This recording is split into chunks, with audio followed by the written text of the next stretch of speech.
Knjiga Postanka, poglavlje 4. Kain i Abel. Adam spoznade Evu, ženu svoju, a ona zatrudnje i rodi Kaina, pa reče, dobih čovjeka s pomoću Gospoda. Na to dobi još jednog sina, brata njegova Abela, Abel postade pastir, Kain ratar. I poslije nekog vremena dogodi se, da Kain prinese Gospodu žrtvu od plodova poljskih. I Abel žrtvova od prvina stada svojega, i to komade sala. Gospod pogleda milostivo na Abela i žrtvu njegovu, a na Kaina i žrtvu njegovu ne pogleda. Tada se Kain rasrdi veoma i gledao je preda se mrko.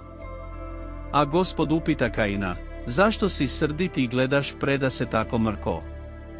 Jer ako pravo radiš, smiješ slobodno dignuti pogled. Ako li krivo radiš, ne vrba li tada pred vratima grijeh, kojega poželjenje upravljeno je k tebi, ali mu ti moraš gospodar biti. I jednoga dana, kad se je Kain sa svojim bratom Abelom, dok su bili na polju, nešto sporečkao, skoči Kain na brata svojega Abela i ubi ga. Tada upita Gospod Kaina, gdje ti je brat Abel? On odgovori, ne znam, zar sam ja čuvar brata svojega? Tada reče Gospodin, što si učinio?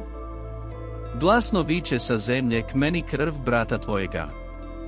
I zato da si proklet, prognan od domaćeg tla, što je otvorilo usta svoja, da popije iz ruke tvoje krv brata tvojega.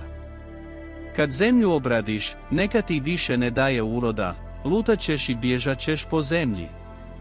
A Kain se potuži Gospodu, prevelika je kazna moja, a da bih je mogao snositi. Eto, izgoniš me eto danas iz dobre zemlje, moram se krti pred tobom, moram lutati i bježati po zemlji, tko god me susretne, ubit će me. Tada mu Gospod reče, ne.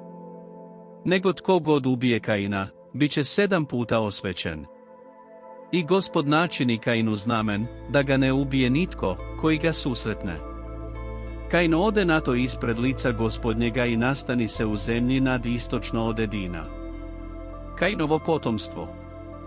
Kain spoznade ženu svoju, ona zatrudnje i rodi Enoka. Kad ovaj sazida grad, prozva grad po imenu sina svojega Enok.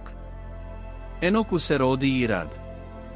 Iradu se rodi Mehujael, Mehujaelu se rodi Metušael, Metušaelu se rodi Lamek. Lamek uze sebi 2 žene. Jedna se zvala Ada, druga Sila.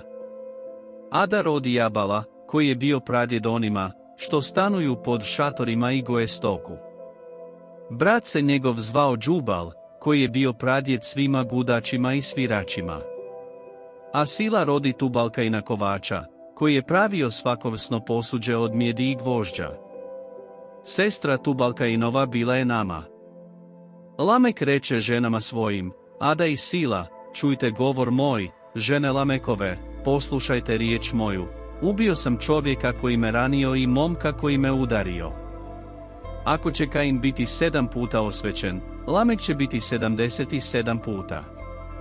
Šeti njegovo potomstvo. Kad je Adam opet bio spoznao ženu svoju, i ona rodi sina, kojega nazva Set. Reče ona, Bog mi dade drugoga sina na mjesto Abela, kojega ubi Kain. I Setu se rodi sin i on ga nazva Enoš. Tada se počelo prizivati ime Gospodnje.